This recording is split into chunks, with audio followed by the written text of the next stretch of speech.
many may be aware, the Cycle Aberdeenshire programme has been delivering a range of events and activities since this past Monday to lead up to this Sunday when AJ Bell Tour of Britain 2022 opens with stage 1, leaving from Aberdeen City, making its way through the beauty of Aberdeenshire and finishing west to Glenshee, about which more later.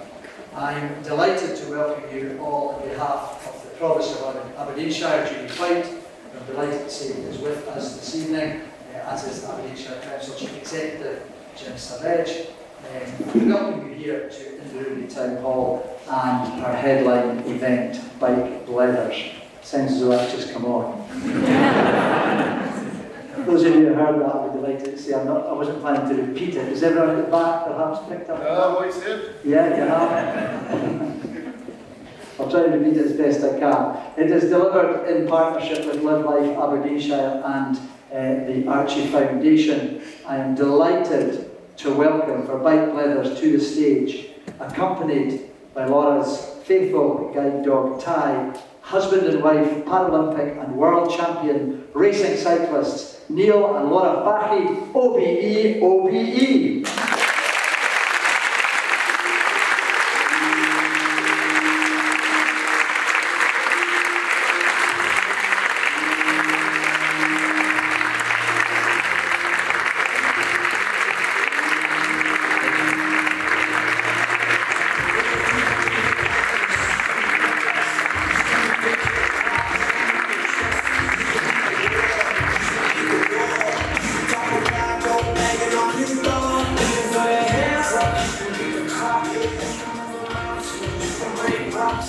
Guys, good evening to you both, to you all, as Ty joins us here on the stage.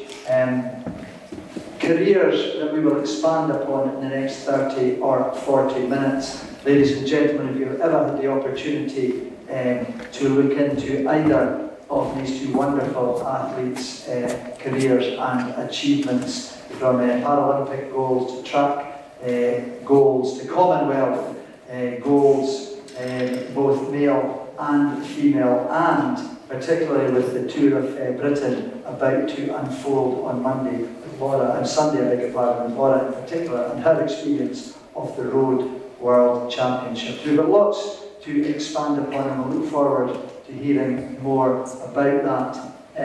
However, I'm going to start, if I may, with the most recent achievement for the Flaherty Ensemble, being Neil, Commonwealth, Birmingham, gold and silver. Please tell us more. Yeah, I mean, well, first and foremost, be honest, two here actually came to see the dog today and not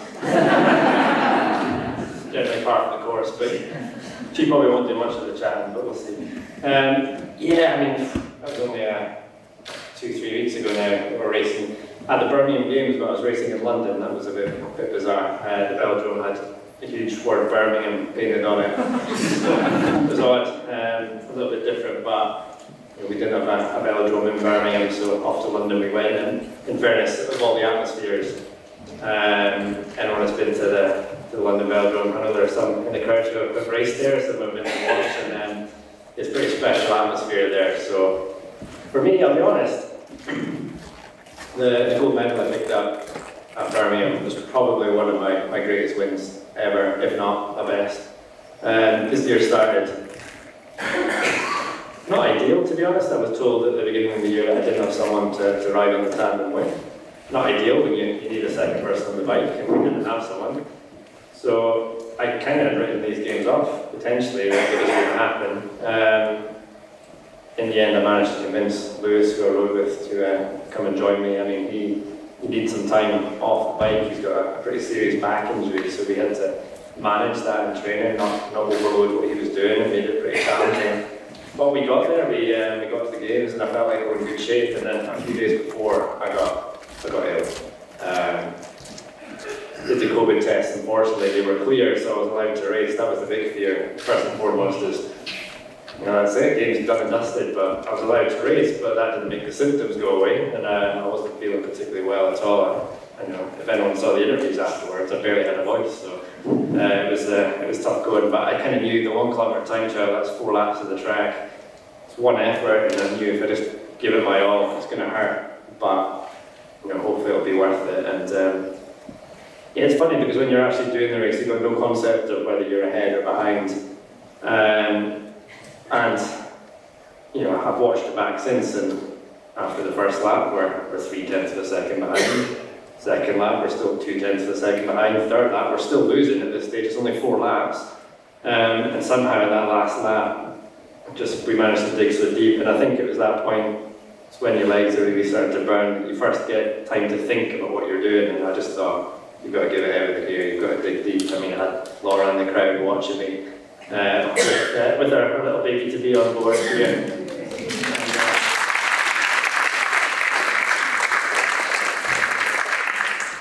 Yeah, I just thought, you might as well give it your all here. And I'll tell you, it hurt a lot. But we somehow managed to win it by 1/10 of a second and get that gold medal. It's those ones that are so close that are really the sweetest. I mean, when you're on the start line, you dream of those big, easy victories, but it's those ones that you have to fight for that really make the difference.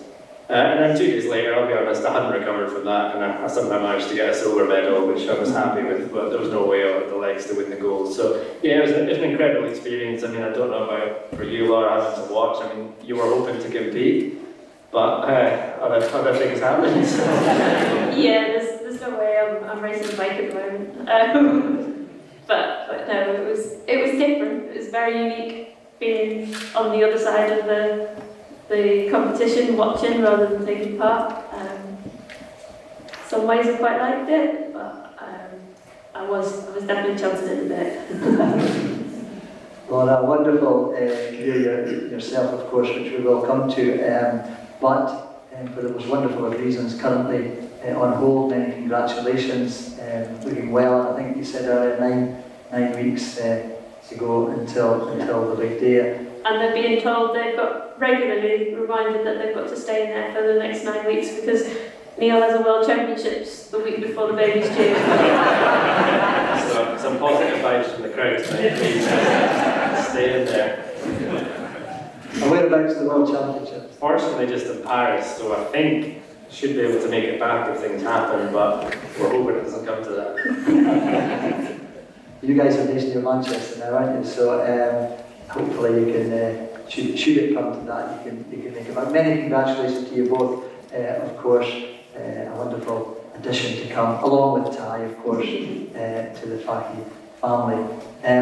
Neil, born in Aberdeen, and just going back, we've spoken about the most recent achievement, but just going back to those early days, congenital eye condition, that we had this conversation previous, retinitis pigmentosa, but you went on here in Aberdeen to study physics, and what some people may or may not know is that you took up athletics initially, and at the age of 24 qualified for the 2008 Summer Paralympics in Beijing, running in the 100 and 200 metre sprints. Yeah, I mean, that seems like a lifetime ago now, really. Sure. I mean, yeah, it's that was my first love was athletics. So I was always down what was the Christchurch Stadium training, like 5-6 days a week. My parents were giving me lifts all over the place around Scotland to competitions, and God bless them, they helped a lot because I was not very good. Growing up, I mean, I lost most of my races, if I'm honest, as a young teenager. I certainly never dreamed of sitting on stage wearing a Great Britain t-shirt, you know, that's, yeah, just it was beyond my dreams, really, but I just loved sport, especially like growing up with a visual impairment that was degenerating over time, as you say, it does degenerate, so I faced the likelihood that I'll go completely blind at some point in my life, and God help Laura if that happens, so she's going to have to put up with me, but yeah, so that's sort of sport was a nice, away from school life where you could just be yourself. I love sport for that reason, just that freedom and simplicity of just run as fast as you can. And it did lead to going to Beijing in 2008, and that was, at that point, I mean, the coverage of Paralympic Games, I think it was like an hour highlight show maybe on the BBC after the games were done for the whole games. So I didn't really know what it was. I didn't really know what disability sport was, but I met someone who got me involved, and off I went to Beijing, and I'd watched the Olympics just a couple of weeks before. That's the weird thing with the Paralympics, is you get to watch the Olympics happening, and I just thought, if the games are half as good as this, it'll be amazing. And sure enough, we go out to China and they pull out all the stops. I mean, I was running in the Bird's Nest Stadium, 90,000 seater stadium, having usually competed at the Sanderson Stadium with its wooden benches and birds everywhere. It was a bit of an eye-opener, but I fell in love with the Paralympic Games at that point. I mean, so the Games Village is where all the athletes and the staff stay, and you imagine it's people from all across the globe staying there during the Games, all with different disabilities, approaching disability in different ways, and different backgrounds and upbringings, and it's just such an amazing place, like so much energy, it's so interesting, the people watching is outrageous. You just see sights you never see anywhere else on earth. And I just absolutely loved it. It's such a huge thing, and for me it was becoming a Paralympian. I mean, I was nowhere near medaling. I finished 9th and 10th in my 2 events. It was okay, but not great, but I knew at that point this was something I had to be part of, and we had the London Games 4 years away. We'll come to that, as you can imagine, before you made that step across into cycling that was to prove so successful. Laura, coming to your good self, despite, as I mentioned earlier, they're living near Manchester now, you were born in Liverpool. Are you allowed to live near Manchester if you're born there? Well, when we were looking to buy a house, we did, one of my sort of stipulations was that I'll live anywhere as long as it doesn't have a Manchester postcode. So we live literally 100 metres across the border, and we have a WA postcode, and that made it all right. Well done you. Now, with yourself, it's a hereditary sight loss condition that affects your 2 brothers and also your mum, which led to you losing your sight at the age of 5 and leaving you just with light perception. You obviously had Ty by your side, but you went on to study physiotherapy at Birmingham. We were just talking about there before first becoming involved in cycling back in 2009. How did that all begin for you? Yeah, well, as a family, we're kind of very sporty. Both my parents are visually impaired. They met at a blind school, and both my brothers and myself have inherited my mum's condition. But growing up, I didn't really appreciate how unique a family we were, because I just thought it was normal. I didn't know anything different. And I've got a lot to thank for, because they not only are incredible role models, but they gave us every opportunity to go on and be successful in whatever we wanted to do. And that just happened to be sport for me, and both my brothers were the 3 of us have all had we represented Britain or England at different sports. So myself, athletics growing up, I also came from an athletics background, but didn't know Neil at the time. We were kind of in different groups. And then obviously switched to cycling. Roy, my middle brother, he plays blind football for England. He was also at the London Paralympics in 2012, which gave my parents quite a big down to watch. Who's the favourite child? I think I and then my eldest brother Mark plays blind cricket for England. So, there's obviously some sporting genes in the family, and yeah, my parents have just basically brought me up to never accept no, and never accept anyone saying, "Oh, you can't do that because you can't see." Like the amount of sort of battles my dad fought for us growing, because we grew up in mainstream education. My eldest brother was the first totally blind child to go through mainstream education within the northwest of England. And yes, it wasn't easy, but without my dad sort of fighting our corner for us, I don't know, we wouldn't be here today. That's wonderful, it really is good. And it didn't take long. I mean, we talked about you first becoming involved in cycling in 2009, and by 2011 you had a silver medal at the Track World Championships. That's a wonderful start to a long career, right? Yeah, I did. How did things take on then? I'll just say that the girl who won the silver medal with me is actually in the crowd, Fiona. So yeah, she played a big impact in, you know, a lot of how I got to where I am today. My actual first medal was a bronze in 2009 in the road race. That was six weeks after getting on a tandem. It was a bit ridiculous. And when I look back now, I don't know how we won that. It wasn't down to me. I was just on the back. I was just making up numbers on that tandem. I was learning as we went, and I was thrown in at the deep end.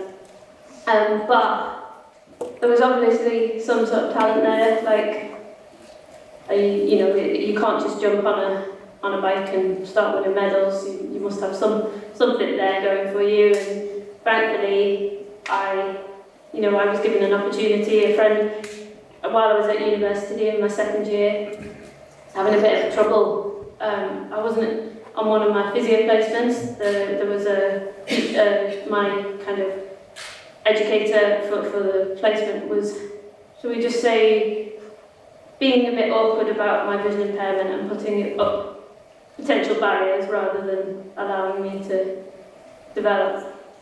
So I was feeling quite down and frustrated, and I went out for a meal with a friend I knew through athletics. She was also visually impaired, and she was in the year above me at physios. And we were chatting, and she was telling me about someone she knew who'd been to Beijing as a runner, and had not done very well, lost its funding, and tried cycling instead, and seemed to be quite enjoying it. And so I said, oh, I'd love to get on a tandem, but I just don't know how to do it. Like, how did he get involved? What did he do? She's like, oh, shall I ask? So she did, and yeah, here we are today. And here we are. Sure, there's lots more twists in between. Oh, but, yeah. what a wonderful start! What a wonderful start. Neil, returning to yourself, as we see, you made the decision to step out of athletics and into cycling.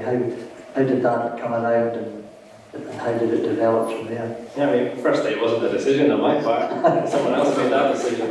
As Laura's alluded to, didn't have the best games in Beijing, and I wanted to get to those games in London in 2012, and I came back from Beijing thinking, come on, I need to knuckle down here and do some work if I'm going to get there. And I was all ready to go, and then 2 weeks later I got a phone call from my manager, UK Athletics, and she said, we don't think you've got the potential to make it to London, and we're terminating your contract with immediate effect. And that was it, you know, dream over. Sporting career was done. I'd become a Paralympian. I'd done that, and I guess I was moving on to the next thing. And it wasn't a particularly easy time, if I'm honest. Like, it's not a case of bounce back and off you go try something new. I mean, it was a pretty low point. My parents, who I was still living at home at the time, they were still looking after me essentially, and they were kind of encouraging me to go and start applying for jobs. And I was applying for loads of jobs, couldn't get anything, so I was down the job centre signing on by the end of 2008. Just go from the high of being a Paralympian and competing in Beijing to the job centre in Aberdeen and Union Street. You know, it's hardly the way you want to end the year. So yeah, it was tough, but there was that little spark of London 2012. It was there, and I guess one day I just woke up and thought, you know what, I need to find a way to be there somehow or other. And I decided I was going to try every single sport until I found one I might just be good enough at to make it to the start line or on the field to play, or whatever it might be. I thought I need to be there somehow. I can't watch it on TV. And I've always been a lifelong fan of cycling, so I decided that's what I was going to try first. And I called up what was the nearest indoor velodrome at the time, which was in Manchester, and asked about like, how do you get involved? And they kind of said, well, there's these things called taster sessions where anyone can come along and give it a try. We've got one next Wednesday, do you want to sign up? And I said, all right.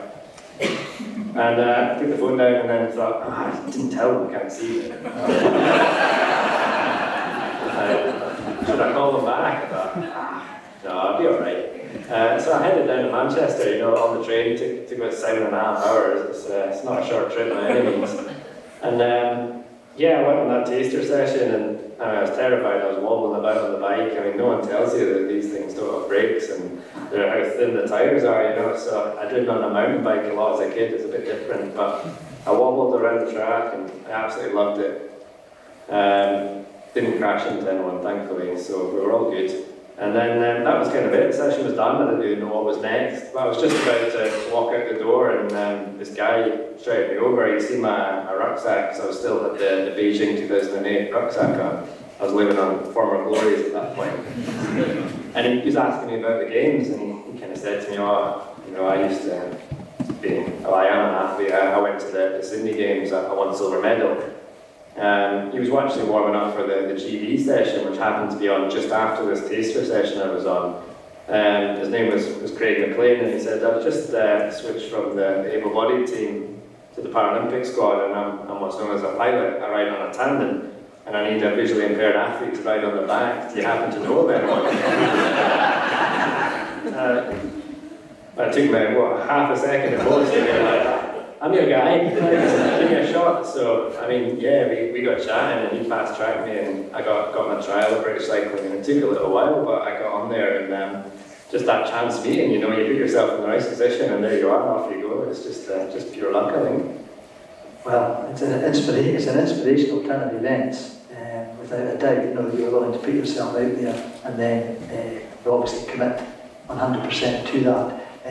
That's 2008, tail end of 2008, and there was a gold medal coming your way very, very soon after that in the Track World Championships. That was a quick rise.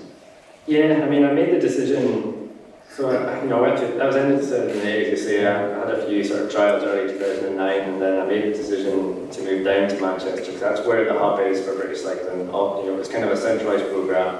If you were going to be involved, that was the place to be. Now, I didn't need to be there at that time. I decided to move down. I thought, if I'm going to make the most of this, I've got to be there. I had a little bit of savings, and they put me on the development programme and were offering me £1,000 for my year. It's not a lot to make it, so you know, I only had a few months really to have a good crack at it and see what would happen. Otherwise, I was going back to live with mum and dad in Aberdeen. I didn't really fancy that. As much as I love my mum and dad, it's a big ask. So yeah, I moved down to Manchester and I just went all in, and it was amazing being part of that programme, because the first day at track session I walked in and you know, I was there early, so I was first in, so I was excited. But I sat down there waiting for the session, suddenly up the stairs walks Sir Chris Hoy, you know, just back from the Beijing Games, with 3 gold medals, and he's on the same track session as me, and he comes over and shakes my hand and asks how I'm getting on.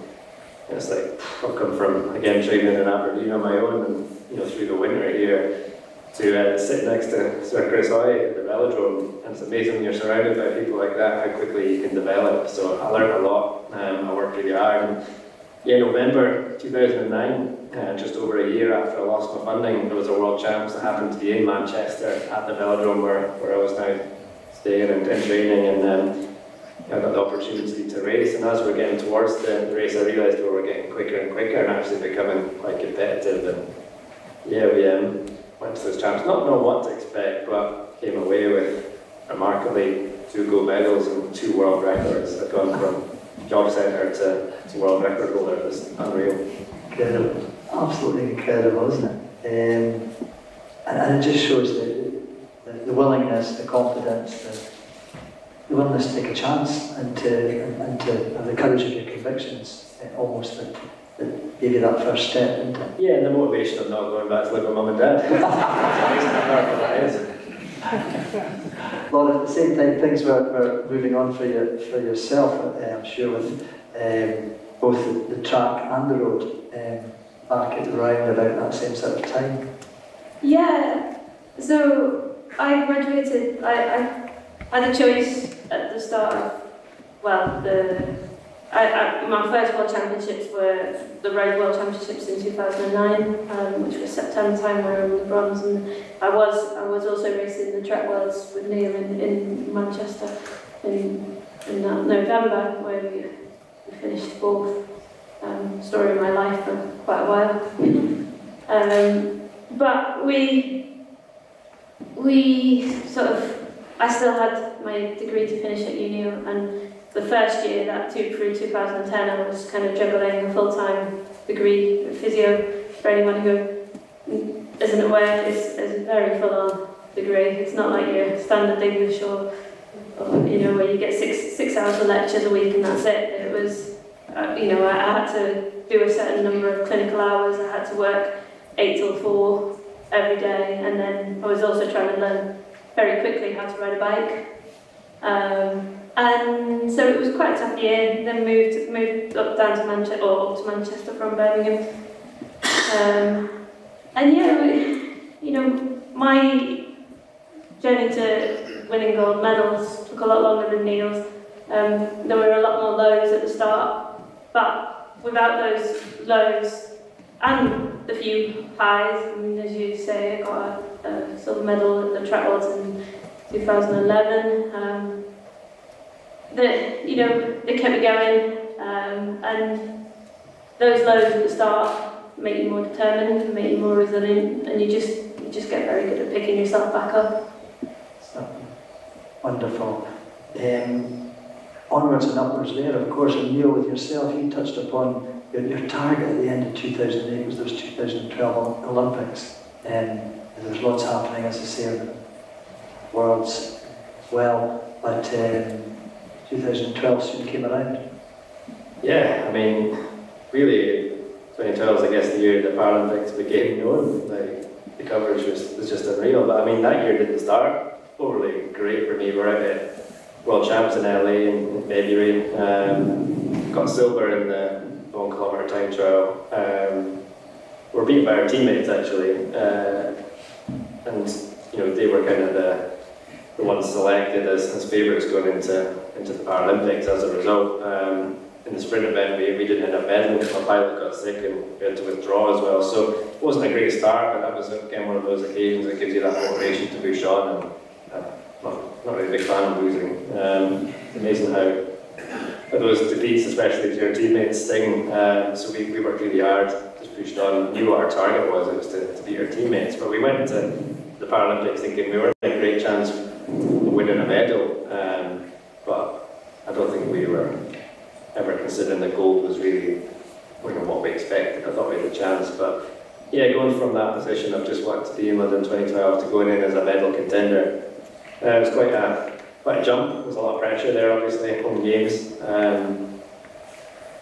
and you know, there was also a lot of hype. Again, we watched the Olympics before us, and that was incredible. I'm sure you've all got memories from watching the London 2012 Olympics and how special that was. I mean, we were watching on TV back at home while training for our big show, and it was you know, it's hard not to get caught up in the emotion of it all yourself. And then, yeah, to turn up at the Paralympics again, hoping it would just be half as good as they were, and tell you what, it was at least on a par. I mean, the crowds coming into the Paralympic Games Park were bigger at the Paralympics than the Olympics, so you know, the fans were loving it. They were all on board, and the TV coverage was immense. So yeah, we went there, and as I kind of alluded to, I somehow found a way to win that gold medal.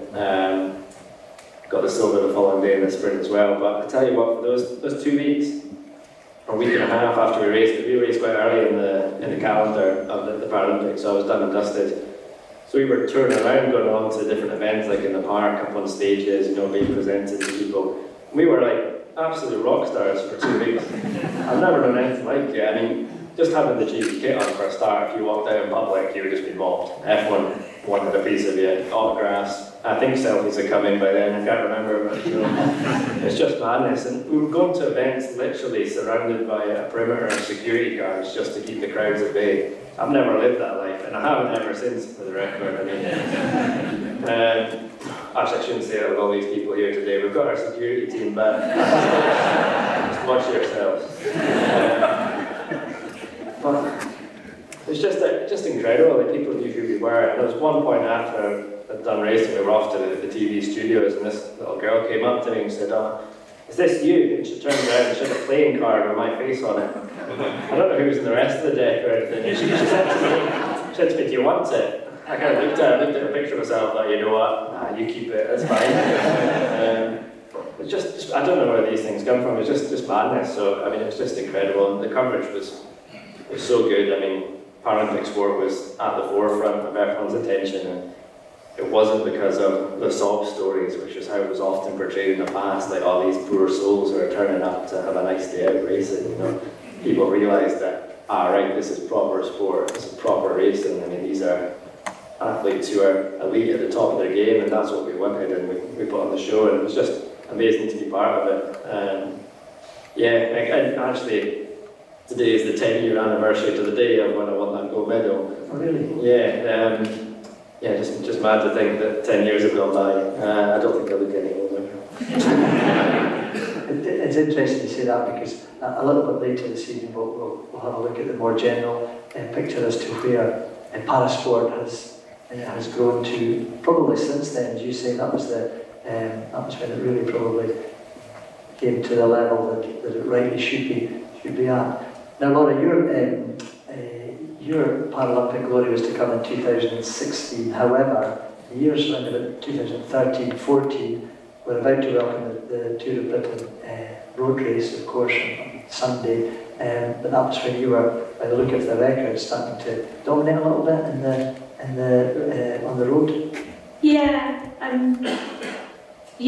So London obviously didn't really go to plan for us. 2 fourth places on the track, and then unfortunately myself and Fiona suffered quite a blow in the time trial where we were actually leading, and you know, I remember having the thoughts in my head while we were going around and hearing the fact that we were in the lead, that yes, you know, this is my time.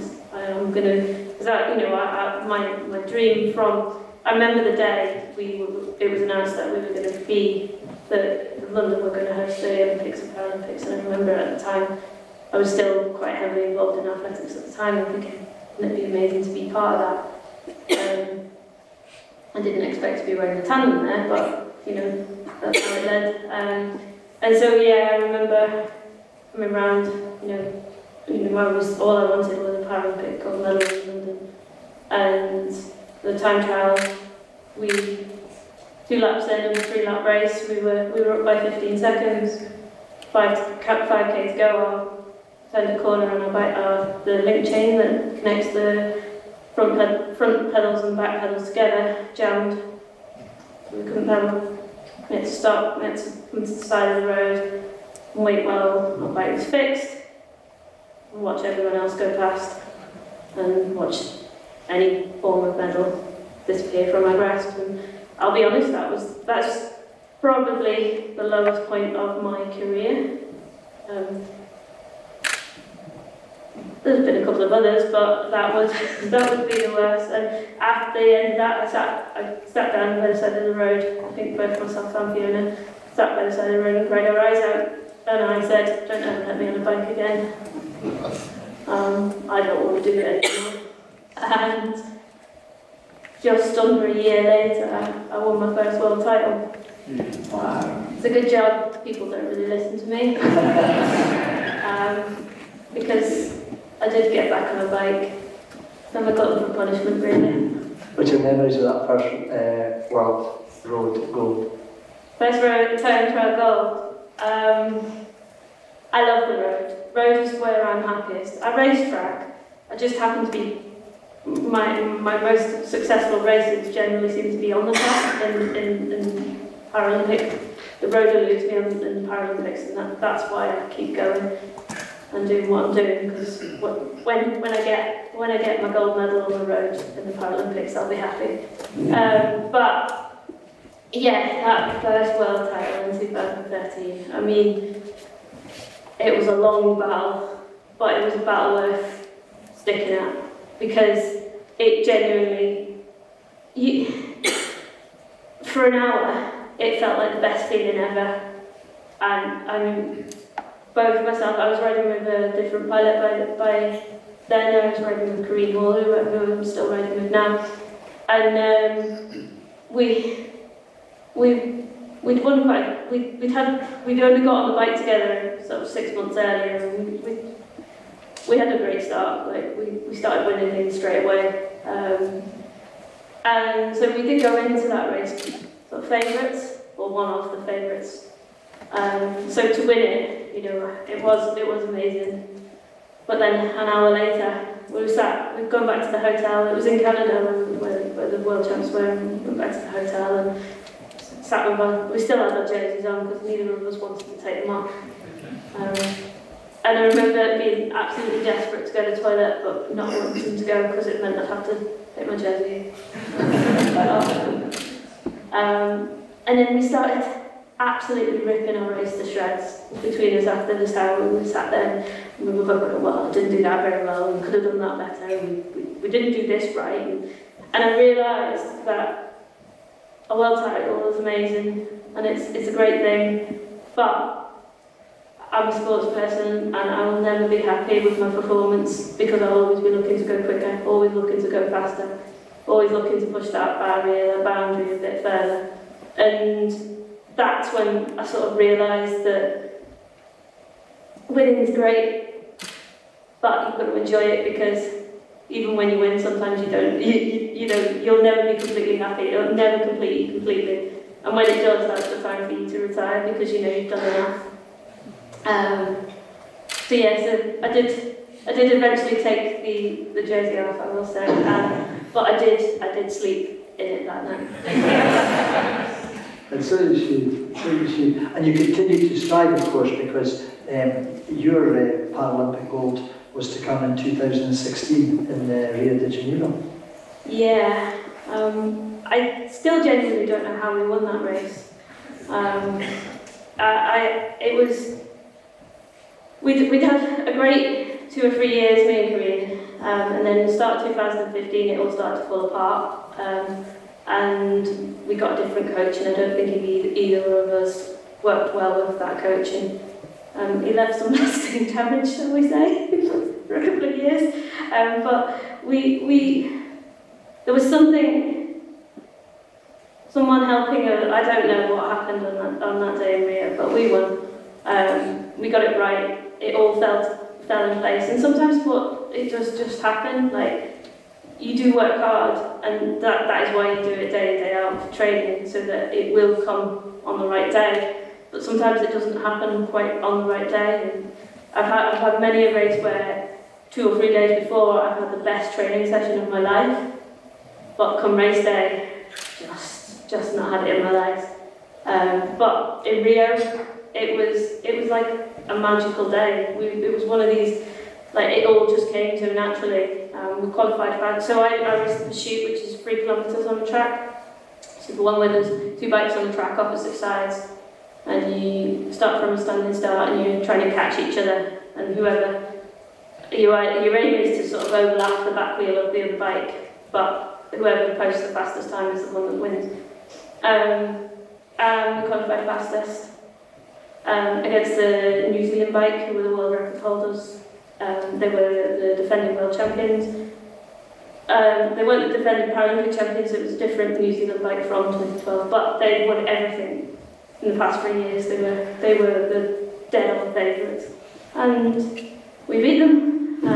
We broke a Paralympic record while doing it. And I crossed the finish line a Paralympic champion in 4 years. And to be honest, it ended fairly similar to the one 4 years ago where I stood by the side of the track rather than the road, but I was still crying. They were happy tears though, and I was very lucky to have my parents there, who've obviously been immense support for me throughout, like to be able to celebrate with them. That for me was a special moment. Oh, of course, that's wonderful.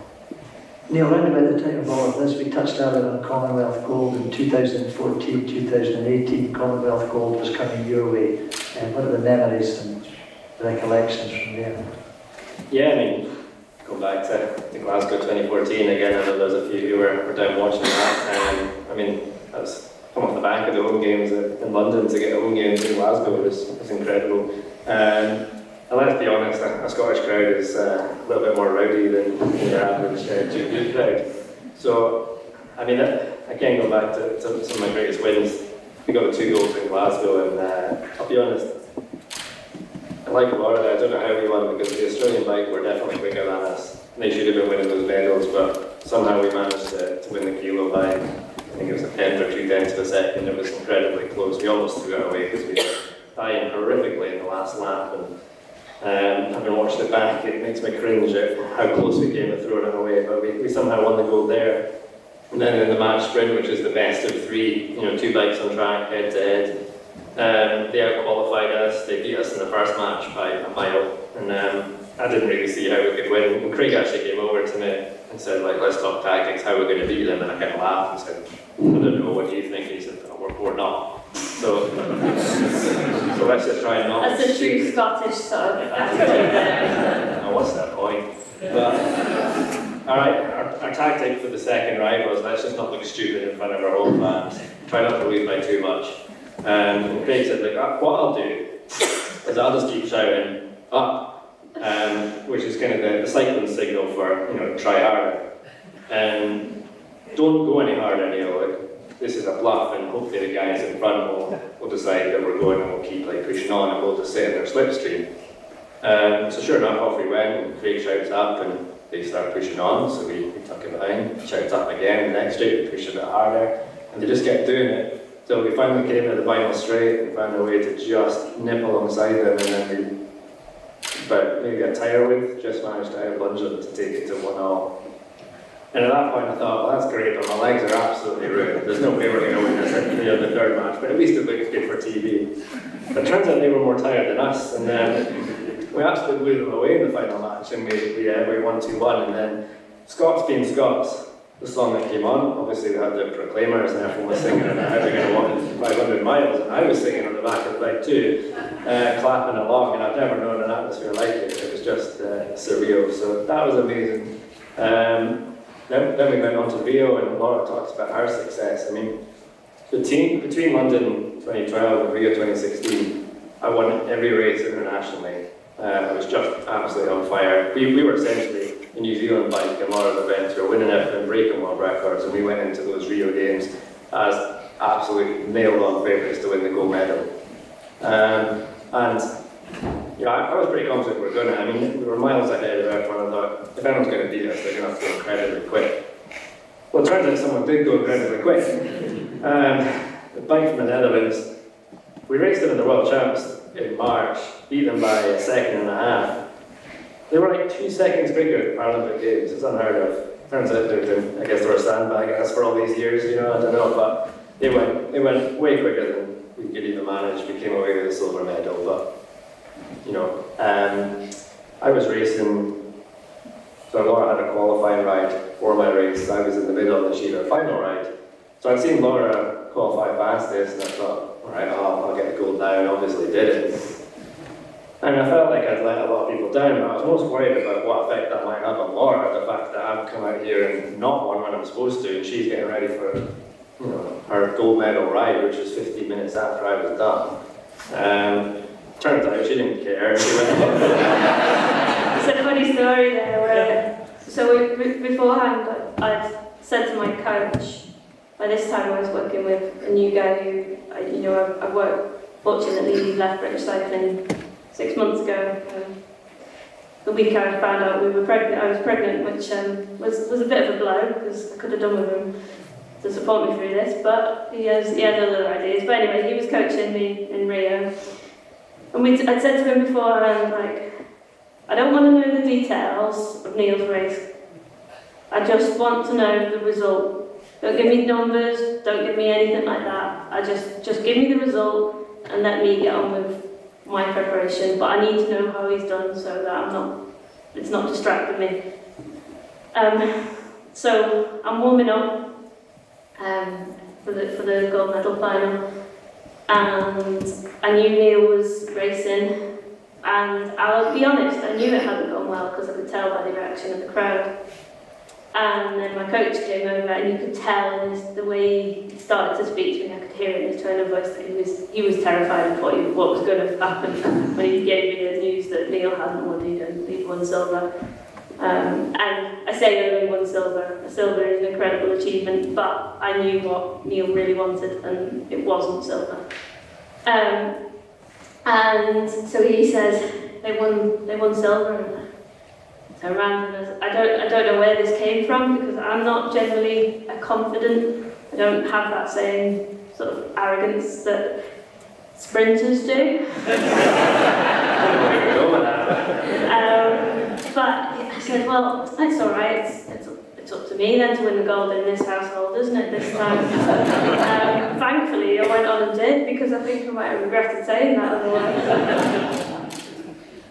So there was one goal made its way home to the Fahy household. Yeah, but that occasion. the worst thing was, on the way home, we were all on a charter flight together. Because she won gold, she got upgraded to business class. I was stuck in economy with my children. Didn't get you invited up for a bit. I got to sit for half an hour. You got a drink. Yeah, I was back with a riff raff. Back in the cattle plant. Wonderful. 2012, 2014, 16, 18, with Commonwealths and Paralympics and World Champions all interspersed and within that. Gold, joking aside, golds galore, primarily, for both of you.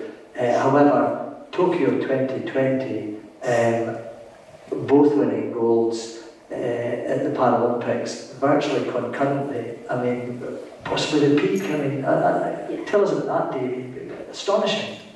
It was definitely the peak, I think, until Paris.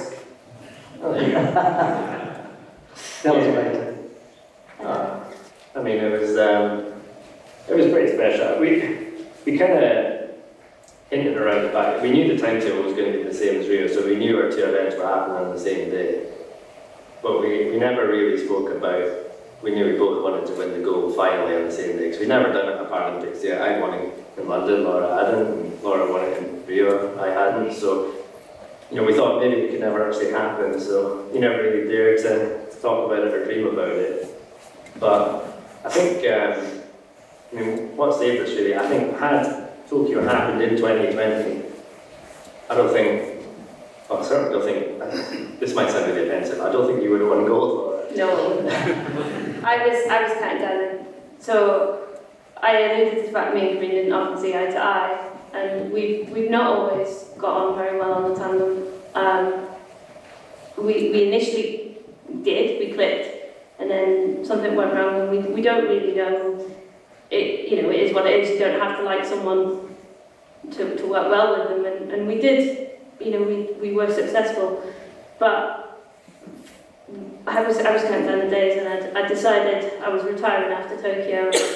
I had fallen out of love with cycling. There were too many lows, and I wanted to go on and start a family and not ride a bike anymore. And so I was counting down the days, and then COVID started happening, and then they delayed the games by a year, and I spent a couple of weeks thinking, I can't do this for another year. I can't cope with it. I'm not enjoying it.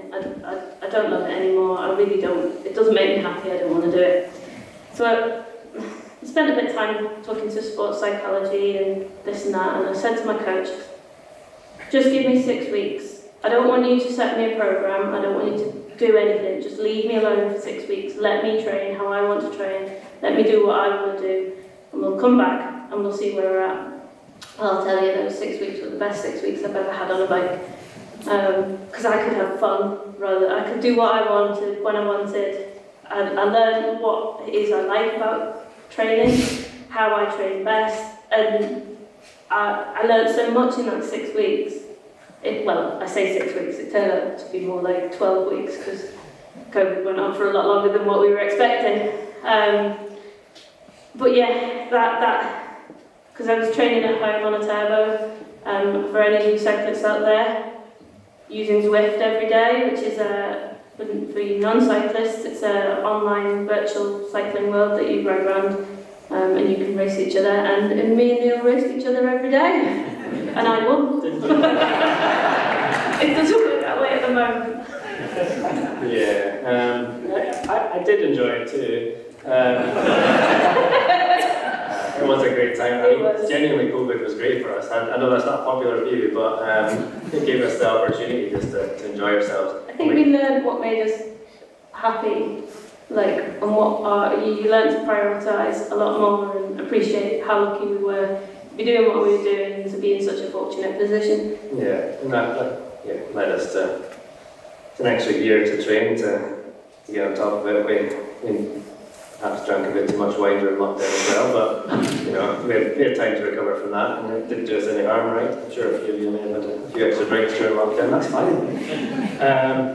But yeah, coming forward to Tokyo, we found that love again for it, didn't we? And got back to training. And the other positive from COVID was, I think, me and Corinne had a chance to have a break from each other and iron out our differences and learn how to be friends again. I don't mean that but to get on well and learn how to bring the best out of each other again. And so yeah, thanks COVID. I mean, come forward to that day. I mean, we found that love again. We got there, and you know, we were both in great shape coming into the event, but we still dare not talk about potentially both winning the gold. But again, yeah, the day pans out that Laura's qualification ride is first event.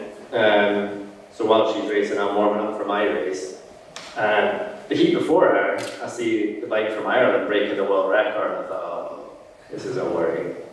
5 minutes later, Laura's up, she breaks the world record time. Like, all right, Laura's has broken the world record. I was warming up on my bike and I looked down, my power output on my little computer had shot up because I was so excited watching her. As I'm warming up, I calm myself down and get back into race mode. But yeah, I mean, that's the first time you broke a world record as well, wasn't it? It was pretty special. Then I was up and I thought, well, you know, here we go again. I've got to do the business, and this time she's broken the world record. Like, this pressure's on me. Yeah, it's horrendous. But I mean, Matt and I absolutely nailed it. Destroyed my own world records. Just won by a second and a half. It was just this huge, perfect ride that just all fell into place, and there I was, world record holder. My event's hard, so I had to lie down on the ground afterwards, felt sorry for myself despite winning, and then realised Laura was up for her gold medal ride, so I got up, got to my feet and was ready to start shouting. I mean, I don't know if you want to take the story, but at that point the guys were, like, the officials were very officious in Tokyo, and they were telling me, like, you need to go now for your podium, and I said, my wife's racing for gold here, I'm not leaving. So in the end we got fined, because I turned up late for the podium. I watched Laura race, and then I ran to this room to change. We were still in our cycling kit, you had to change into your tracksuit for the podium. And they're so tight, these suits, you have to get someone to help kind of peel off, especially when you're pretty sweaty after riding. It's not a very glamorous sport, to be honest. So I'm kind of getting stripped off, and there's this guy here saying, oh, we're going in 30 seconds. I was literally naked at the time. I kind of turned and look at him and say, we're obviously not going in 30 seconds. So anyway, we were slightly late, but I mean, Laura can tell you the story of her gold, I'm sure. It's a bit more interesting than mine, you do. It's a funny thing, because even now, I've been racing Sandals for 13 years, I still get terribly nervous on race day. I've learned how to manage it, mainly by telling myself, when you think about how you feel when you're nervous, and it's those butterflies in your stomach, and you feel sick, and you can't sit still, and you can't focus on anything, you can't concentrate. And then you think about what it is when you're excited, and how do you feel when you're excited, and you break it down, and it's very similar. You have those butterflies in your stomach, you feel a bit sick, you can't sit still, you can't focus. And so I spend the day of my race telling myself that I'm not nervous, I'm just excited. I'm not nervous, I'm just excited. And I just have this kind of rolling around in my head. But I woke up after a really terrible night's sleep for the day of our racing, and I think, oh God, you've blown it. You didn't sleep very well, you've blown it, you're an idiot. You always do this, you always mess up on race day. But yeah, these voices in your head, you just have to learn how to block them out, really. So get to my qualifying, and I'm very different to when Neil likes to watch his competitors and see what's going on as he builds up, warms up, ready for his race. I completely shut everything out. I put my headphones on and I listen to my music, and I don't want to know. And so I've got my music on and warming up. I'm in my own little bubble, happy enough. And then a song finishes just as I hear the tannoy say, and the new Paralympic record is, and I knew at that point that it was the other British tandem racing. And I was like, don't think about it, don't, because that was my Paralympic record that I'd broken in 2016. I was like, just ignore it. And so I was oblivious to the fact that the Irish broke the world record before us. I didn't know. So I just, when I got on the start line, got on the bike, I just knew what I had to do was go as fast as I could. You know, what I'd do everything the same in training. And thankfully we did. And we did break that world record. And we'd planned in training, we'd expected to have to not qualify fastest in the way that we were expecting, because our strength is not necessarily our qualifying ride. We're very good at backing up and repeating what we do in the final. So we trained for that. That was our focus. To be able to repeat what we did in qualifying in the final, and we went within less than a tenth. It was like a couple of hundredths.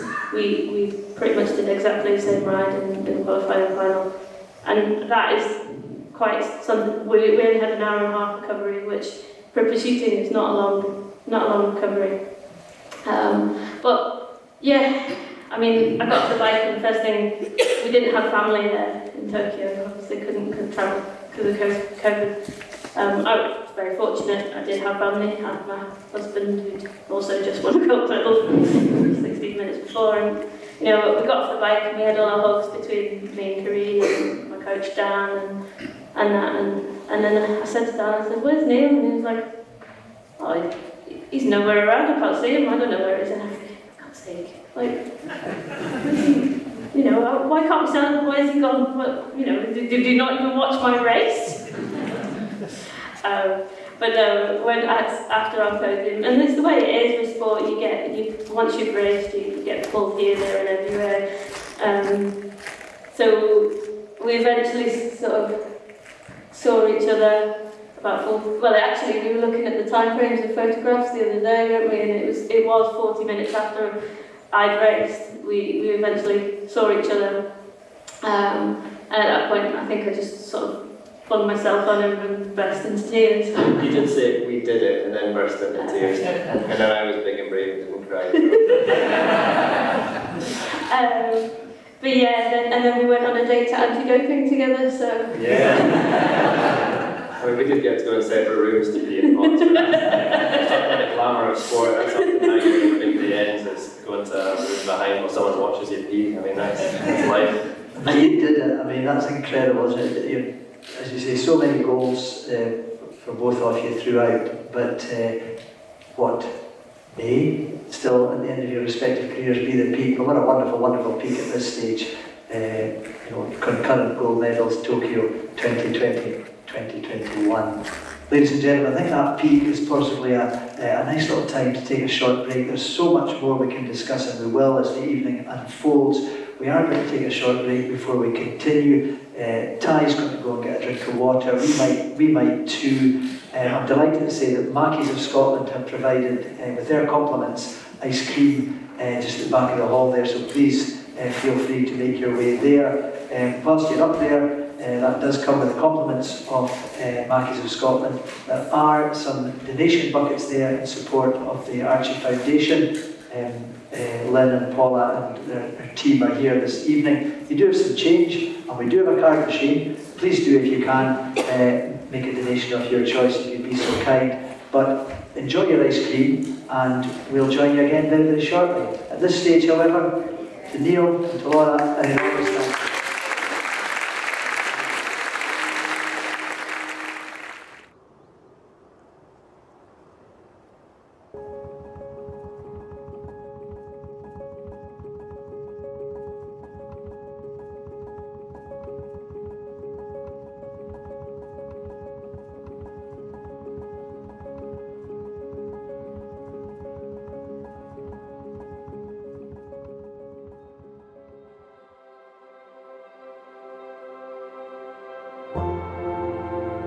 Cycling has been a part of my life for as long as I can remember. There's nothing like getting out on your bike in the fresh air and seeing what's out there. I'm lucky enough to cycle at a level where there's opportunities to support local charities and causes.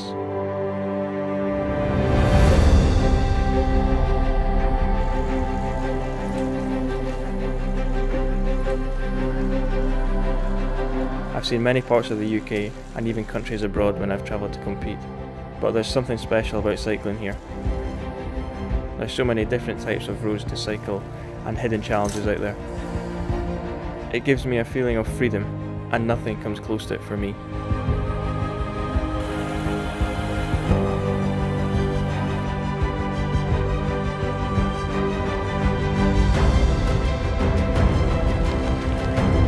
Cycling is a big part of my day-to-day life.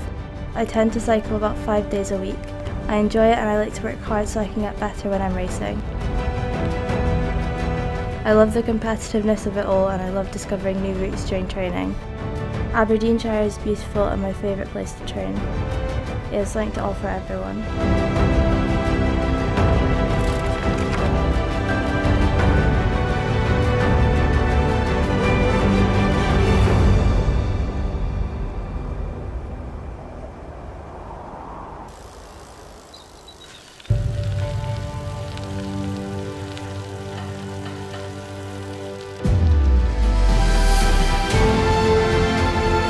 This team, there's really great camaraderie. We are happy in ourselves, and I think being happy really helps produce results, and there's a really supportive environment. You can't not be inspired by the people around you. I think it's just the community around it, to be honest. It's just such a nice environment to be in, even if you're not racing. There's always somebody to ask questions about, there's always someone to share the moments with, the ups and the downs, and it's been really nice to feel so supported and also to make some really good friends out of it.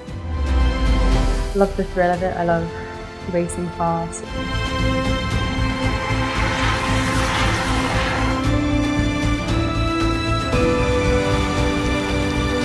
We all have the same motivation, which I think definitely helps strengthen the team.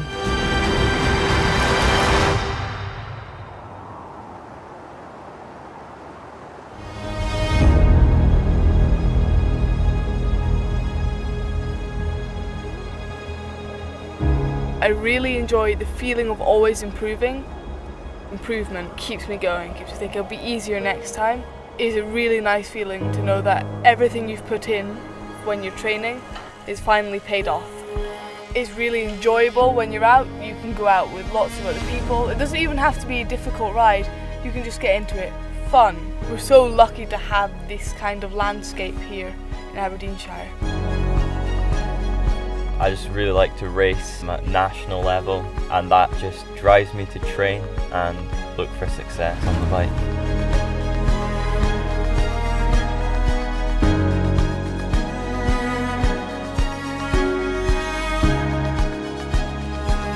There are definitely times when it can be tough and you feel like you're battling with yourself. Those are the times when you have to push yourself forwards and remember that the finish line is always there waiting for you.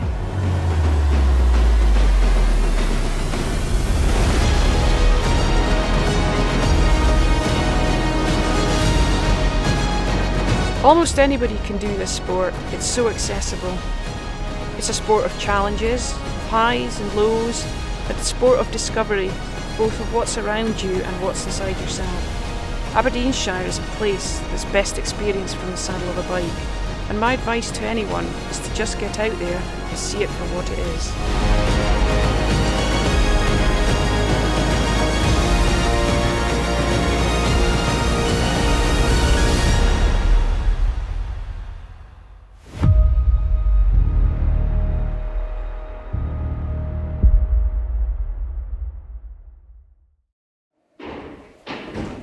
As you may have, if you've had a chance to have a look at it before, you may be aware of some of the background. Starting off at the Royal Aberdeen Children's Hospital, where the Archie Foundation obviously base and work from and provide so many of the wonderful services. Young Carter handing over the shirt from Atlanta Olympics 1996, the relevance of which unfolds. The film, as you can see, tracks the rich cycling culture that exists in Aberdeenshire. Also, it's a tourism dream, I would suggest. I think at times we perhaps overlook just the beauty of the countryside that we live amongst.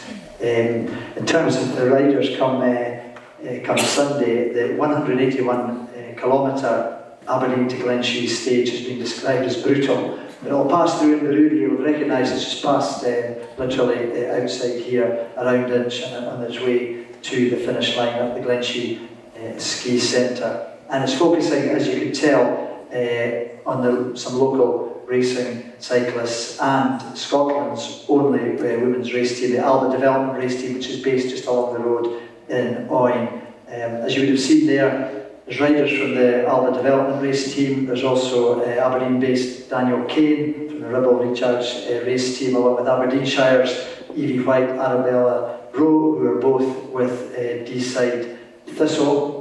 And central to the team and some of the relevance is the new British under-16 road race champion, Elliot Rowe, who's now with the Anexo Group race team. He won that title in early July, and he follows in the footsteps of his mother Sarah, who, as Sarah Phillips, was a multiple distance British time trial champion and represented Great Britain in the 1996 Atlanta Olympics, hence the shirt that made its journey. So the West of Glenshee effectively telling the story of Sarah's generational handover to the young riders with a reflection on her own Olympic experience. A big hand please for everyone involved in the incident.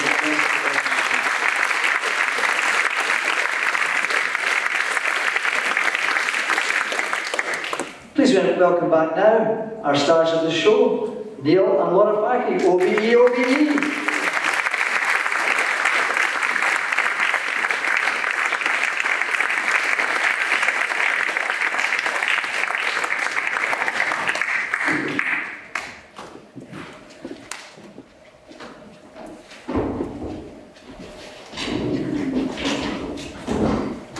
And Ty, of course. How rude of me. Apologies. Feel good. In we come. Thank you both. Hope you're suitably refreshed. You've had your Mackey's ice cream, of course. We had a little bit. I hope you guys did. Thank you for some of you for coming back. It's nice to see you. Thank you both so much. I think it's fair to say that the first half was fascinating, and there's so much, I guess, that we perhaps haven't touched on, but your careers are such that we would be here well beyond the Tour of Britain and all its stages, were we to pay tribute to your entire careers. It always fascinates me, and I know talking to one or two others, it does some others as well, as to in any professional sports people, how day to day things pan out. I know things are different now, Laura, particularly for yourself, and in the very near future, believe me, Neil, for both of you, in the nicest possible way. But prior to the excitement of an addition to your family, can you enlighten us on a day in the life of Neil and Laura Facky, and whether it's training, travelling, competing, recovering? I guess there's no 2 days the same, perhaps, but. No, I mean, we're both funded by the National Lottery. That allows us to do what we do full time, and we're very fortunate. Thank you to all of you who do play the National Lottery, because you pay our wages. Oh, I would too. But yeah, so our training varies because we're very different athletes. Neil's very much sprint based, I'm far more endurance, so I train harder. This is how our day usually goes, and then the argument follows, and then. But no, we spend especially since COVID, we've worked out that we've set up our own little gym. Our conservatory basically got converted into a home gym, so we do quite a lot of training at home. But I do the majority of my training on a turbo. I live on that thing, and I think the baby's going to come out and will probably sleep to the sound of a turbo because that's what she's used to hearing. Because I am still able to do a little bit of training. I'm trying to sort of do an hour a day for 5 days a week, which is just keeping things ticking over, more for my health and the baby's health. But yeah, pre-pregnancy it would be 20 hours or so a week on a turbo, over 6 days, 1 day off a week. Then I'd do two gym sessions, 2 free gym. Through lockdown I was doing 3 gym sessions a week because I became a bit of obsessed. I set myself a challenge at the beginning of lockdown, lifting quite a heavy weight on what's called the trap bar, which is like Neil knows more about weight, so he can describe it a bit better. Hexagonal bar. Yeah, so I set myself a challenge of lifting 100 kilos on that, which is double my body weight, pretty much. And so I became quite fixated. I think you're probably learning that about me, that I set myself goals and then I become obsessed with them. So that was the other side to lockdown. But yeah, we do a lot of training. You train, you're a bit more gym based, and you're sort of sharper athletes. Yeah, and a lot of training, but then we have that nice life outside of cycling where we don't actually talk about cycling a whole lot the rest of the time. I think we do enough of that. So we do when we're racing each other on Zwift. Go back to that. I'll change it. Laura's a very good cook actually, so that's one of her passions is to cook, which is great because I love to eat. But yeah, she's amazing. She actually has a food blog, Blindingly Good Food, which the name is as good as the content on there. But no, she's. I think we both learned how much we like being outdoors. So like we both do prioritise making sure you go out. We can't. Neither of us could particularly ride a bike safely outside. I mean, I'm carnage if I rode a bike. I can't even balance one, let alone.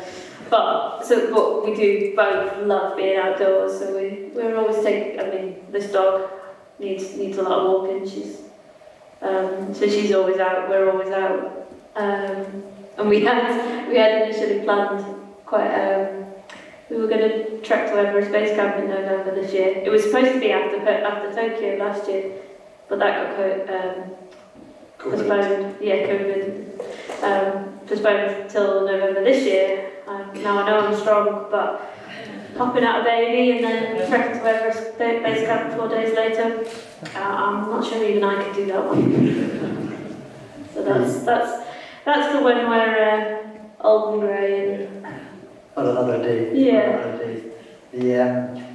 You've said obviously you're funded by the National Lottery, but the commitment that you've shown, the service that you've provided, the profile that you've both given to cycling along with others, but particularly I would suggest your good selves and Paralympics has been recognised. Neil in 2013 and Laura in 2017 with the award of the MBE. And then in June this year, in Her Majesty's birthday honours list, OBE, Neil Faki OBE, Laura Faki OBE, ladies and gentlemen.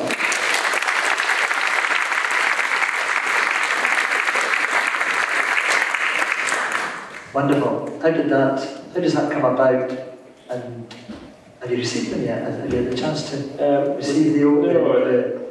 So a little behind with COVID, so we haven't actually had the OBE yet. We've both had our separate occasions with the M, which we got after both of our first Paralympic golds. You got yours from Prince Charles, which was a good experience, pretty nerve-wracking I think. Yeah, I had my last guide dog with me then, and they give you a lot of instructions on what you should and shouldn't do, and try telling a guide dog that you shouldn't turn your back on someone and you've got to walk backwards, or walk up to a step, but don't step on the step, just walk up to it. And I'm thinking, the dog's not going to do that.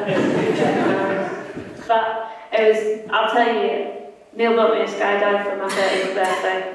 It was a year later, and I'd do a skydive any day over going to get my OBE. It's terrible. Well, you've got an OBE to come now, Yeah. so you need to get ready for that one, don't you? No, many congratulations to you both, exceptional achievement. Neil, you touched on earlier on, I think 10 years to the day since your first Paralympic gold, and as I think you highlighted when we spoke of that earlier, London 2012 was perhaps when Paralympics really came to the fore and took its rightful place, I think, in society as well as in sport. How do you feel, parasport in general has moved on in those 10 years? Yeah, I mean, okay, first and foremost, there were one or two Paralympians we were aware of before 2012. I mean, Tanny Gray-Thompson, most people I think had heard of. Coming into 2012, there was Oscar Pistorius, and he became infamous, of course. Even Paralympians can do some terrible things, so I guess the less said about him, the better. But it was incredible for opening up the world, firstly to more role models, but I think just to people seeing different disabilities. So, as again, this very British attitude is you're always nervous to ask the question in case you offend anyone. So people generally wouldn't ask questions about your disability because they're too scared. Whereas once people start seeing them, firstly it's the kids who start asking the questions, right, because they don't care. So, after the London 2012 games, I remember doing a street parade here in Aberdeen, and there was a young lad who looked at my medal and saw Paralympic Games, and he said, "Oh, cool, Paralympics, does that mean you've got a robot leg?" I have to turn to him and say, no, I wish I had a robot leg. I've just got eyes that don't work very well, and he lost interest at that stage. But again, as kids are happy to ask those awkward questions, and particularly when they see the dog and things, you get all sorts of questions, don't you? And it's quite refreshing that you get asked those questions, because we don't mind answering questions about our disabilities, and I don't think most people do mind. And we're all interested, we all want to know how people do different things. I'm sure many of you want to know how Laura managed to cook, fantastic meals without cutting her fingers off, and I still don't know how she does it, but she does. I think, Channel 4 have done an amazing job of bringing disability into the limelight around sport and making it a little bit more accepted and normalising it. And so the other thing that pre-London, you had to know the right people to be able to get into parasport. Like, if you didn't know it existed, you didn't know it existed.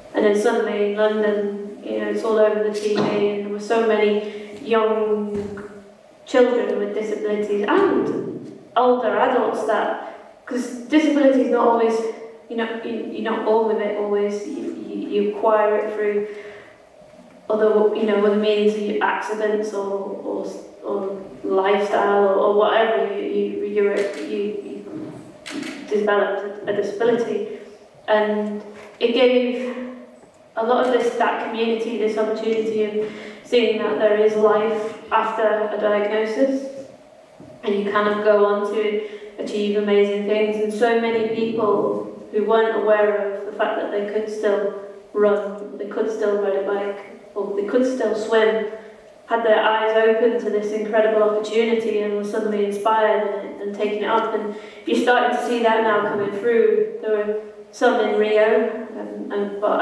I think there were a lot more athletes in Tokyo who are the London legacy. And that's incredible. And it's incredible to know that you're a part of that, and you've been a part of encouraging more people with disabilities to get active. And they don't have to necessarily compete like we do. It's there's a much bigger side to sport than competing and winning gold medals. It's the quality of life it brings. It's the health benefits, both physical and mental. Like, that is the real thing of sport. That is what is important. Sure. It's certainly moving in the right direction without a doubt, and let's hope that the next 10 years and more continue that progression.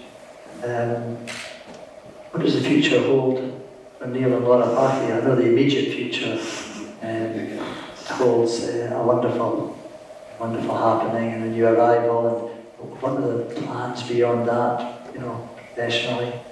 So Glasgow next year is holding the 2023 Cycling World Championships, and that's multiple, so it's going to be the first multi-discipline cycling world championships, so we're going to have, I think it's 13 cycling disciplines represented at a world championship level throughout the summer, which is incredibly exciting. It's the first time that in cycling, able-bodied and para will take place alongside each other, which is about time, I'll be honest with you. We've had a few demonstration events within World Cups and things like that, but to have a fully blown World Championships alongside the able-bodied, that again shows the progression. So for me, that's my goal. I'd love to be back racing then. It's 9 or 10 months, depending on when baby does decide to arrive. Now, Eleanor Barker took 4 months to have a baby, and then she was racing at the Commonwealth Games this year, which is an incredible achievement. And I don't, I know it might not be easy, but I think I'm being reasonable. But we'll wait and see. I think we both definitely want to be in Paris. Yeah, why not? It's only around the corner now. Less than 2 years. With a small child. We'll figure it out. Probably a family are coming along to help us out, because we will need, if we are to do it. I think the biggest thing I need to learn, because as an elite athlete, you have to be quite selfish at times, and you have to put yourself first and think about prior to your physical performance, your mental performance. When you're a mum or a dad, obviously you can't afford to do that. Your child is the thing that comes first. So there will be times where we will have to compromise. But I think we're also at a stage in our career where we have achieved a lot. Yeah, we could walk away. The other one, Commonwealth Games are now only 4 years away now. I plan probably not to do another one, but for those that are aware, I was a joint most successful athlete for Team Scotland in history for about a day. And then Flynn Alex Marshall, the lone bowler, went and won a bronze medal, and he's now top again on his own. So I feel like I'm going to have to come back and try some back. I just told them to change sports because it showed in, the lawn bowls, there were athletes winning at 72 and 75, so it's still got quite a few years in them yet, really. No disrespect to the long bowlers out there, but it seems a little bit easier than the training front, and it's like, it's so hard. So yeah. Look how successful you've been since the last time you changed sport, Neil. Yeah, I don't know if you can be that lucky twice. Is bowling easy? I don't know. Any tips? As it goes, we could invite questions, I'm sure. As well as your core career, if you like, your prime career, you also have a business coaching business, if you like, Earn Your Stripes. How did that come about? What's involved there? Yeah, well, I kind of set that up after, I spoke about Rio, where I got that silver medal. After that, I also went to the World Champs early January 2017 and lost my world titles. So I lost my Paralympic title and my world titles in quite quick succession. And at that point I started to wonder if that was the beginning of the end of my career. So, I had that panic moment of, well, what am I going to do with my life? Because I've been an athlete for 10 years and not really learning anything, I thought. And started exploring what I might do after, what job am I going to get? And just did a bit of reflection, realised that as elite athletes we learn loads of skills, and you learn how to plan, to get to be the best in the world or something. You learn how to execute that and actually get there. You learn how to deal with, we spoke about the pressure of racing on those big days, and that mindset of an athlete. Laura was talking about, I'm not nervous, I'm excited, that kind of thing. You've got all these different mental skills you can learn. And I realised that those are things that are quite applicable to whatever you do in life. So we ended up setting up the Earn Your Stripes, which was going into primarily businesses and passing on the lessons from elite sport to help them get the most out of their business, whether that's like corporate teams or, these lessons apply to anything. So I also sat down and wrote a book for 2 years, and I think I was the worst husband in the world for that 2 years, because it turns out writing a book is hard. No, you were worse after you lost, so that you go my love and Rio. Yeah. Maybe that was 3 or 4 years of being the worst husband. But yeah, I wrote a book, which I'm really proud of actually, because I'm not, only got a B in English at higher, I wasn't that good. But yeah, called that Earn Your Stripes as well. And that comes about because in World Champs, for those cyclists amongst will know that when you become a world champion cyclist, you get presented with the Rainbow Stripes jersey as well. So every year you've got to earn your stripes, and that became my catchphrase. It was like my go-to mantra almost. I'd say to myself when I was training, it was like, come on, earn your stripes, and that would remind me to keep working hard. So that became the name of the book, and then the company. And yeah, it's a nice distraction away from cycling as well. It's nice to have a few different things going on in life. Something else going on. And of course, just before I come to some of the audience questions, I know you're both very proud to be official ambassadors now for the Archie Foundation. And how did you get involved there? Yeah, it was a reproach, weren't we? Yeah, it's a privilege to be It was a privilege, and I think from my perspective,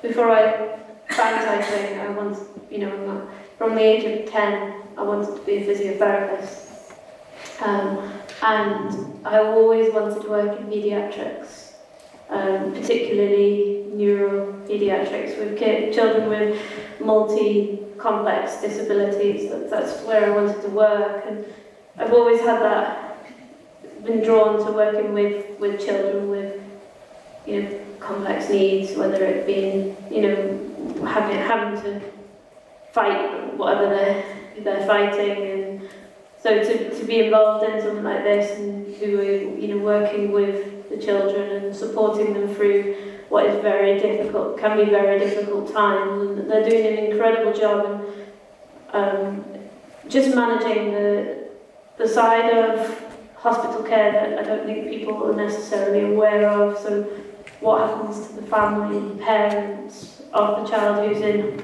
hospital for weeks on end, and how the costs of travelling for the vital healthcare that they need, but that is 2-3 hours drive away, and if you're struggling to make ends meet and you can't justify paying those petrol bills to drive them week in, week out, it's a very big dilemma for a parent.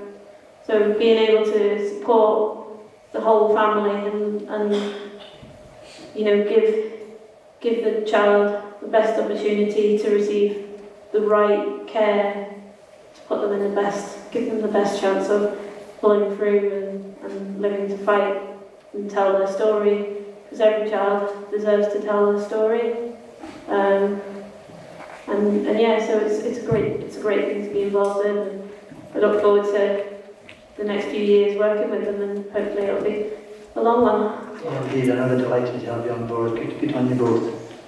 I have here a number of questions, and a big thank you, ladies and gentlemen, boys and girls, for taking the time to put some questions together. Unfortunately, we're not going to have time just to ask them all, so I'm going to just ask a selection. I'll let you, Neil and Laura, I'll let you guys decide who takes which question. No domestic arguments.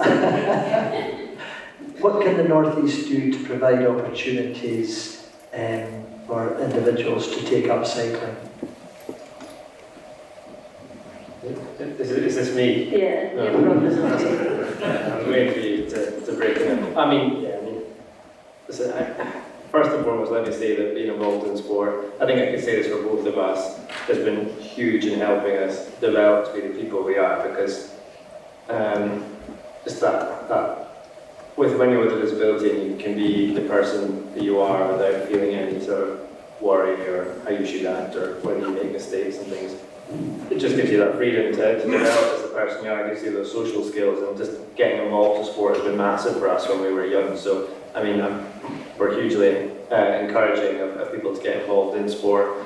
I mean, it's just making it accessible as possible. I mean, first and foremost, for visually impaired athletes, some other people with disabilities, tandems are great, and if you're a keen cyclist and happy to get on a tandem and take someone out for an experience on a bike, I mean, for us, that's amazing. We were just speaking to a young lad today, actually, Theo, at the hospital through the Archie Foundation, who's lost his sight after treatment, gone through a pretty rough time, to be honest, and for him, that kind of experience, to be able to get out on the bike would be incredible. So any keen cyclists out there, please offer your services up. And then there's so many other sort of accessible bikes as well we've seen, isn't there? Just having that safe environment where you can go on the bike, not necessarily out on the roads. Isn't there recently Wheel Park being opened out in Ellen, where people can go, again, free from traffic and experience. So these opportunities are coming about, but yeah, just creating those safe spaces and having accessible bikes that people can be part of. And there are people out there. There's equipment out there as well, and there's funding out there as well to encourage people to get involved. So. And if you are interested, Google. I don't know what we'd do without Google these days. There's an immense resource out there. Just type it in, and there'll be information. British Cycling have some great resources and things like that to help find opportunities. But go for it. I like that you went with the easy answer of Google it. We'll use that for every question. I'll just give you like guys. Try with this one. What are your top, I'll let you decide again between you who you can split this one if you like. What are your top 3 tips for people starting out in cycling? Okay, it's me again, is it? I was thinking. Alright, okay. Let's do a few each. Yeah. You can go first. Just get a really comfy saddle for a start. That's a good one. And just get on, and don't think, oh, I can't go too far. Like if it's 15 minutes, and then slowly build it up. Just don't be afraid that you've got to be good at it before you start. How can you be expected to get it right for the first time if you don't know what you're doing? So be kind to yourself and accept that you might crash, you might have a few wobbles. Hopefully when you do, and I say when because every cyclist has had a crash at some point. You don't hurt, but you will. No, I am, because you've got to know the facts. But no, it is, and it's fun.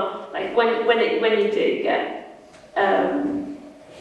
you can't be riding a bike, and this again, I'm aware I'm saying this in the northeast, and you don't get very often sunny days. My experience of being up here anyway. But yeah. But it's the sun when you're out on a bike and it's a sunny day, or get a good pair of gloves as well because your hands get cold. There you go. A final tip is there's loads of really great cycling clubs in the area, loads of riders, all with different abilities as well. I'm sure they'd be more than happy to have people along. So I think that's the best way, is to get that social side going too. It'd be great. So ask questions always ask questions. Don't assume that. And a question's a rubbish question or a wrong question. There's so many people who've got a lot more experience and are always willing to share. Indeed. Going back to your own careers, and this is one that you can both answer separately, I guess. Any pre-race superstitions? I'll take this because I'm terrible.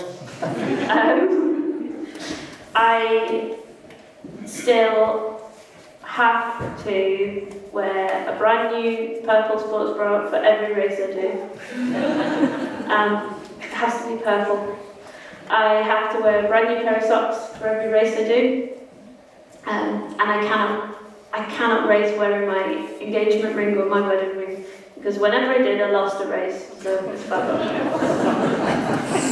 Yeah, I don't really have much. I always put my left shoe on first, but not really. Just did that once and then I realised I'd done it, so I guess it's stuck. But yeah, I don't know. I mean, Laura comes from a very superstitious family. We just bought a buggy for the baby, and apparently we're not allowed to have it in our house before the baby comes. So that's causing a logistical nightmare. That one comes from my mum. Another superstition, one of my special ones. You guys are quite likely role models and heroes to many. Who are your sporting heroes outside cycling? That's easy for me. Yeah, it's easy for you. Outside, where are you first? Laura? Kelly Holmes. So, when I was younger, I was an 800, 1500 metre runner, and you know, I watched her go to several Olympics and World Championships and finish fourth, which became my bugbear for a while.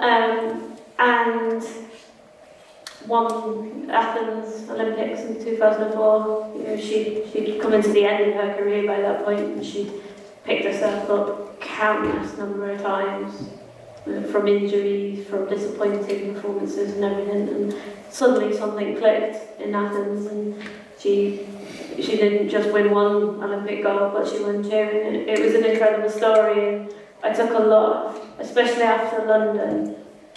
When I felt like I'd failed. I mean, now I look back on it, and it was a very hard thing to go through, but it also shaped me and made me appreciate winning when it happened a lot more, because I had to fight for it. And I think her story kind of really resonated with me, and she's a very big sporting idol of mine. Neil? Ian Jess or Billy Dodds, probably, yeah. But for the non-Aberdeen fans, that's not going to hit home. Yeah, there are loads. I mean, I've already mentioned Sir Christy, obviously he's a cyclist, so you've ruled that out of my answer. But as an athlete when I was growing up, it was all the sprinters, really. I guess it started out with Linford Christie, and then some of the Americans like Maurice Green, all the big kind of showmans, and Michael Johnson, you know, just those guys who were out there running fast and enjoying it, and all that kind of sprinter attitude, which I don't think I've got. Laura's kind of alluded to that too, but I don't think I'm that kind of showman style. You've seen the European, well, it's at the Commonwealth Games and the European Champs, the World Champs, the athletes who now come out for these little shows when they get their name announced. I was trying to think if that happened in cycling, what it'd be like. It wouldn't. No, I think walking up the steps and doing your little pose to the camera. You don't even have to all the time, so. No, that's for our benefit. You do a big high 10 before you get the start line. But alright, now I'm going to be self-conscious when I race that. We spoke earlier, we're talking, I guess, across the sports, but we spoke earlier about the psychology that's involved. When you're competing, do you have time to think about anything? What do you think is your concentration level at that level? I mean, my event's over pretty quick, so, well, if it goes well, it is. So, like the first 3 laps of my 4-lap race, I don't think, but I mean, your road race is like 2.5 hours or something, so you must. I certainly do think a lot more when I'm on the road, but sometimes that's a bad thing, because that's when the voices start to get into your head, and you start having these mental arguments with yourself about, are you trying hard enough, are you really trying hard enough, you know. But yeah, I quite often have arguments with myself. How I get through training, when I'm doing like long efforts, so sort of, if I'm doing 8-minute or 10-minute block efforts where you're kind of working at or above sort of time trial pace, so it's hard, it's a prolonged, long, hard effort. I break it up into fractions, so I'll be like, right, if it's, say it's an 8-minute, you're 1/8 down, 2/8, that's 1/4, and then you're 3/8, and then just like breaking it up and doing maths in my head all the time to distract myself from how hard it, you know, how much it hurts. Yeah, that, you're always setting yourself little goals and stuff. Particularly training, you're right, that's more of the mental game than competing at times. The training's the hard part, racing's easy. Yeah, like you say, always having that progress bar, how you get through it, setting yourself little challenges and stuff. I think racing is more that pre-race, isn't it? Like, you got to do a lot. Your mind's going 100 miles an hour and all these thoughts going through your head. That's when you've really got to just trust in yourself in the process and calm yourself down a little, or in my case, fire yourself up to compete. I quite like to do that. But yeah, when you're racing, it's amazing how things can just shut off. Indeed. The final question from the audience, and I know you've both been. What is more nerve-wracking, performing or watching? Watching. Yeah, I mean, you've had the privilege of watching it at Gold Coast, and it wasn't much fun, was it? So, yeah, I mean, the beauty of when you're actually performing, you're racing yourself, you're in total control of what goes on. So the nerves are there as soon as you start. Like, that's the thing about it. Like, as soon as you get off the start line of a race, the nerves go away. I say that in the road race, they don't. I don't think they ever go away. Like, that's different. But no, when it's like once you've got over the start and into you realise that I train for this every day. It's just the same as a training, you know. And that's one of the biggest things I've learned on a race day. Why change what you do in training every day? Like, keep that routine, establish a really good warm-up routine and everything, and you know, just a preparation routine for your each training session, and then repeat it on race day so you're not doing anything different, and that helps bring that comfort. Like, it's not alien, it's not scary, it's normal. Like, normalise that. But yeah, once you start and you get into the flow of it, and you're just riding a bike, and that's all it is really. Like, we jazz it up and stick consequences at the end of it, but in effect, all we do is ride a bike, and we love it. And enormously successfully, of course. Obviously, tonight is a headline event within Cycle Aberdeenshire's lead up to the AJ Bell Tour of Britain, arriving here and kicking off here in Aberdeen City on Sunday morning, and out, and as the film has indicated, going west to Glenshee. It's the first time that Stage 1 has been here in the northeast, furthest north that it's been.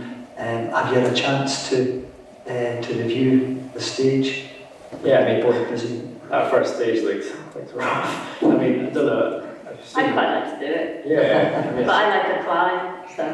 Yeah, I've seen that most of you are probably headed out towards Glenshee. It's not an easy ride up there by any means, so that will shake things up pretty early, won't it? I mean, I had to look through the rider list, the entry list the other day, and it's some good riders in there. I think certainly wouldn't bet against Tom Pidcock and for Team Ineos.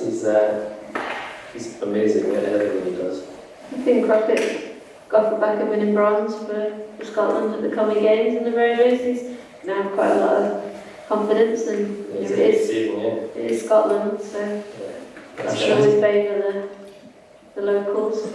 Finn's joining us tomorrow, so we'll look forward to seeing how he's looking and feeling, and I believe Cycle Weekly earlier this week is living him as a possibility. That'd be cracking. It's always good for the sport to see, you know, someone local winning the stage, and I think another one of the good guys as well. Yeah. Proper nice guy down to earth. So. Yeah.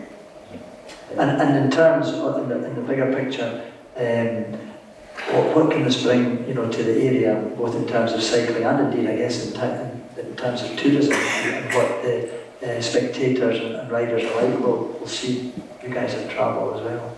Yeah, I mean, we've seen a few big events coming up to Aberdeen and the North East in recent years. I mean, I think back to when I was involved in sport as a child, you know, it's pretty rare we got to see any big names or anything come up, and all I really remember is when they arranged for some Kenyans to come over to try and break the 4-minute mile, and how amazing that was. Like, I watched on and on, it's just amazing.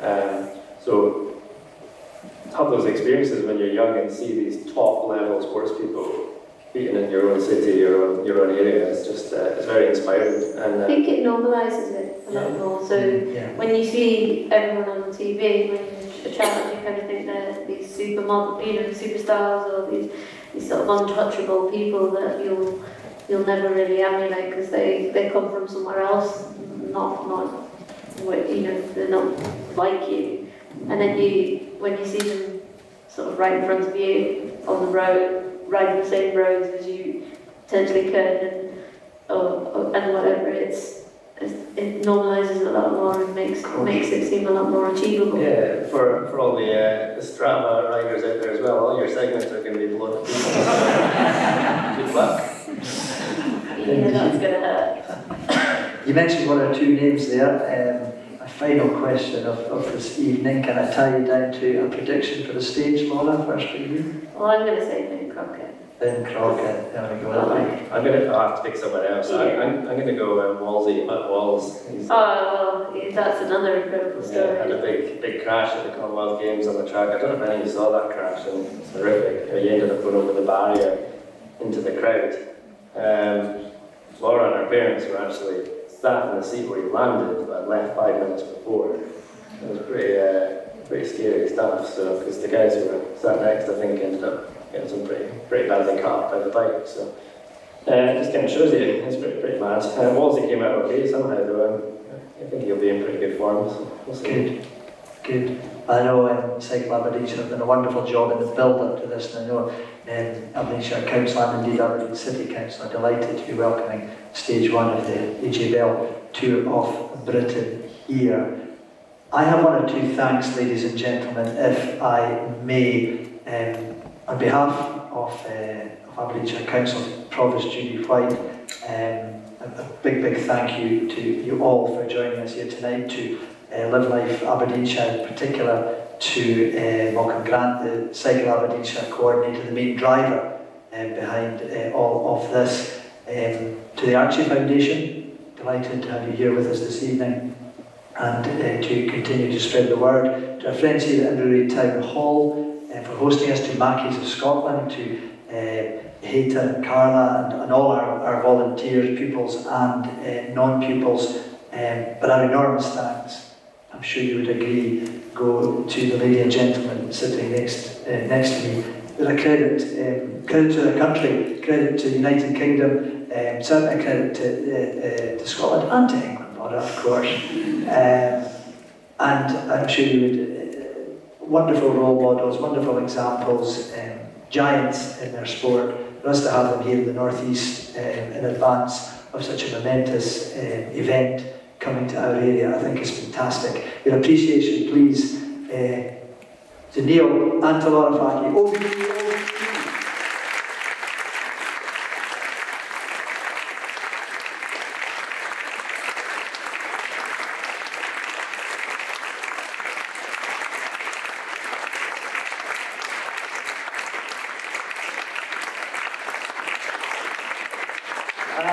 Ladies and gentlemen, events such as this only work if we have the attendance of people like yourselves. Thank you so much for packing out the town hall this evening. We do hope you've enjoyed it this evening. I'm sure you will join myself, Neil and Laura and everyone behind the scenes in wishing all the riders and teams well as the AJ Bell Tour of Britain 2022 kicks off this very Sunday here in our beautiful country of the United Kingdom.